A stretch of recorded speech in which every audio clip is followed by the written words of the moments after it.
40절까지의 말씀입니다. 제가 가진 성경으로는 신약 200페이지에 있습니다. 사도행전 8장 26절부터 40절까지의 말씀을 저와 여러분이 한 절씩 교독하겠습니다. 주의 사자가 빌립에게 말하여 이르되 일어나서 남쪽으로 향하여 예루살렘에서 가사로 내려가는 길까지 가라 하니 그 길은 광야라. 일어나 보니 예비의 사람 곧 에티오피아의 여왕 간다게의 모든 국고를 맡은 관리인 네시가 예배하러 예루살렘에 왔다. 돌아가는 수레를 타고 선지자 이사야의 글을 읽더라.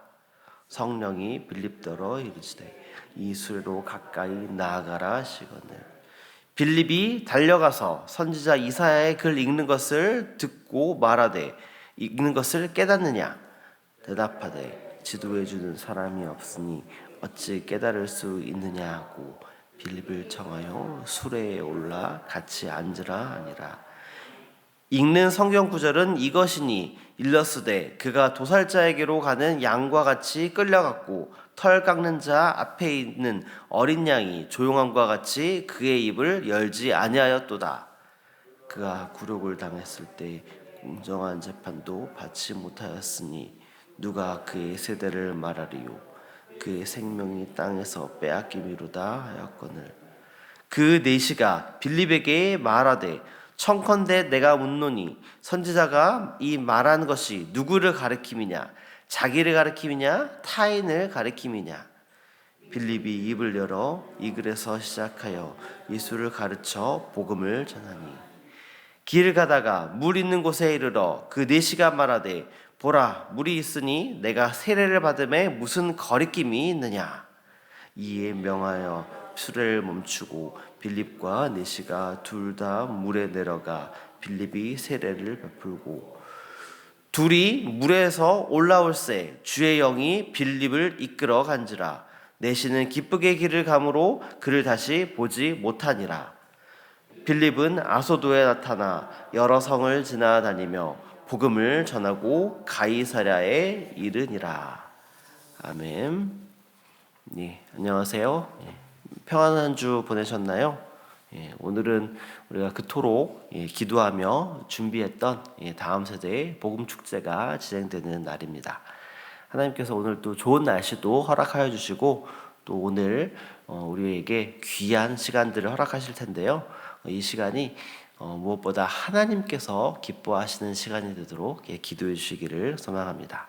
그리고 또 이 자리에 나오는 우리 청소년들 그리고 어린이들이 우리 예수님이 어떤 분이신지 또 예수님께서 우리를 위하여 베푸신 사랑이 무엇인지 그 크심을 깨닫는 놀라운 시간 될 수 있도록 계속해서 기도로 동역해 주시기를 소망합니다.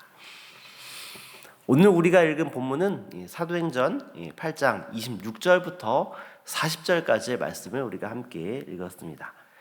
오늘 본문은 빌립이 에티오피아 네시를 만나서 복음을 전하는 그 사건을 담고 있습니다. 사도행전 7장에서 스데반의 순교 사건 이후에 예루살렘 교회에 아주 큰 박해가 일어나게 됩니다. 그리고 그 박해로 인해서 많은 그리스도인들이 유대와 사마리아의 여러 지역으로 흩어지게 됩니다. 그 중에 빌립은 먼저 사마리아 성으로 가서 그곳에 있는 사람들에게 복음을 전합니다. 그 내용이 오늘 본문 이전인 바로 8장 상반부에 나타나 있습니다. 그리고 이어지는 오늘 본문에서는 빌립이 주의 사자, 즉 성령님의 인도하심을 따라서 남쪽으로 내려가 예루살렘에서 가사로 내려가는 길로 가게 됨을 보여주고 있습니다. 그리고 그 내려가는 과정에서 그 지나게 되는 그 광야에서 한 사람을 만나게 됩니다. 그 사람은 누구입니까? 우리 한번 27절 말씀을 우리 함께 읽어보겠습니다. 일어나 가서 보니 에티오피아 사람 곧 에티오피아 여왕 간다게의 모든 국고를 맡은 관리인 네시가 예배하러 예루살렘에 왔다가 아멘. 그 사람은 누구입니까? 그 사람은 바로 에티오피아의 여왕 간다게의 모든 국고를 맡은 관리인 네시라고 성경은 말하고 있습니다. 그런데 이 사람은 무엇을 하기 위해 예루살렘에 왔다라고 말하고 있습니까? 우리 방금 읽은 27절 말씀에서 이 네시는 예루살렘에 예배하러 왔다라고 말하고 있습니다. 이 네시의 예루살렘 방문의 목적은 예배였습니다. 그 얘기는 이미 이 에티오피아 네시는 하나님을 믿고 따르는 사람이었다라는 것을 의미하는 것입니다. 그런데 여기서 이 사람이 유대인이냐 이방인이냐를 규정하는 것은 아주 중요한 문제일 수 있습니다. 왜냐하면 이 사람이 이방인이라면은 이 사람은 이방인에게 복음이 전해진 최초의 사례가 되기 때문입니다. 그러나 사도행전 저자인 누가는 이 사람을 이방인으로 바라보지 않고 유대인으로 바라보고 있습니다. 즉, 이 사람은 선천적으로 혈통이 유대인이거나 유대교를 접한 후에 하나님을 믿게 된 후천적인 유대인이라는 것입니다. 그래서 누가는 이 사람을 최초의 이방인 개종자로 언급하고 있지 않습니다. 이후에 누가가 소개할 최초의 이방인 회심자는 10장에 나오는 백부장 고넬료이기 때문입니다. 이것은 지금 사도행전 8장의 그 시점에서 복음이 유대인을 넘어서 혈통적인 유대인인 사마리아인과 유대교 안에 들어온 이방인에게까지 복음이 확장되고 있다라는 그 과정을 보여주고 있는 것입니다. 즉, 복음이 유대인에서부터 절반의 유대인 그리고 이방인으로까지 흘러가는 그 과정을 보여주는 그 중간의 지점인 것입니다. 오늘 본문에서 이 네시의 신앙심은 특별했음을 보여주고 있습니다.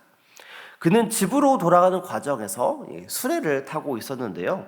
그 흔들리는 수레 안에서도 성경을 읽고 있었습니다. 그가 읽고 있는 내용은 바로 이사야 53장 7절과 8절 말씀이었습니다. 우리 함께 이사야 53장 7절과 8절 말씀을 우리 읽어보겠습니다.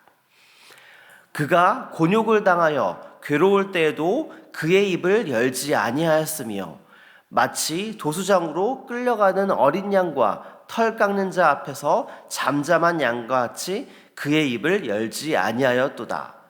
그는 곤욕과 신문을 당하고 끌려갔으나 그 세대 중에 누가 생각하기를 그가 살아있는 자들의 땅에서 끊어짐은 마땅히 형벌받을 내 백성의 허물 때문이라 하였으리요. 아멘. 그는 이 이사야 53장 7절과 8절 말씀을 읽으면서 그 내용에 대한 궁금증을 가지고 있었습니다. 이 내용이 이사야 선지자 본인을 말하는 것인지 아니면 다른 누군가를 말하는 것인지 궁금해하고 있었습니다. 그리고 누군가가 이 내용을 가르쳐줘서 자신이 올바로 깨달을 수 있게 되기를 바라고 있었습니다. 이런 내시를 향해서 하나님께서 성령님을 통하여서 성령 하나님께서 빌립을 보내십니다. 그리고 그가 궁금해하는 이사야 선지자의 기록, 도살자에 끌려가는 양같이 그리고 또 털 깎는 자 앞에 있는 어린 양이 조용함같이 입을 열지 않는, 그리고 공정한 재판을 받지 못한 그 사람이 바로 예수님이라는 것을 말하며 그 자리에서 복음을 전합니다. 어떤 내용을 말했는지 성경이 기록하고 있지 않기 때문에 우리는 명확히 알 수는 없습니다. 그러나 빌립은 고난받는 메시아, 자신을 희생제물로 드리기 위해서 하나님께서 이 땅에 보내신 예수 그리스도를 전하고 그 예수님을 믿고 세례를 받을 때에 구원받음을 전했을 것입니다. 그리고 이어서 물이 있는 곳에 이르자 자신이 세례받는 것에 전혀 문제가 되지 않는다며 세례를 받겠다고 자처하고 빌립은 그 내시에게 세례를 베풀게 됩니다. 오늘 본문에서는 성령의 역사하심이 분명하게 드러나는 것을 볼 수 있습니다. 먼저 성령님께서는 에티오피아의 여왕 간다게의 내시에게 어떤 영적인 필요가 있는지를 잘 아시고는 성령이 충만한 사람 빌립을 보내셨습니다. 복음의 증인으로 부름받은 빌립은 성령의 충만함을 가지고 성령의 인도하심을 따라 나아간 것입니다. 이와 같이 복음의 증인으로 부름받은 우리 모두 필요한 것은 바로 이 영적인 민감함입니다. 이것은 하나님의 역사 속에서 우리의 삶을 내어 맡기는 것입니다. 우리가 가고 싶은 곳, 우리가 하고 싶은 것을 말하기 전에 하나님께서 먼저 보시고 또 먼저 일하고 계신 것을 바라보며 하나님의 역사에 우리를 참여하도록 우리 자신을 하나님께 내어 드리는 것입니다. 빌립은 성령님께서 인도하시는 대로 이것에 순종했습니다. 성령 하나님의 음성에 늘 귀를 열어두고 영적으로 갈급한 사람을 향하여 나아갔습니다. 그때에 바로 하나님께서 빌립을 사용하신 것입니다. 저와 여러분도 이런 성령님의 역사하심에 민감한 사람들이 되기를 소망합니다. 오늘은 다음 세대의 복음 축제가 있는 날입니다. 성령께서 오늘 하루 동안에 우리를 통해서 어떻게 역사하실지 사실 참으로 기대가 됩니다. 오늘 하루 성령님의 역사하심에, 성령님의 인도하심에 우리가 민감하게 반응하여 예수님께서 어떤 분이신지를 온전히 전하고 또 그 메시지를 듣는 그 영혼들이 주님께 돌아오는 놀라운 역사를 바라보는 그 하루가 바로 오늘의 하루가 되기를 소망합니다.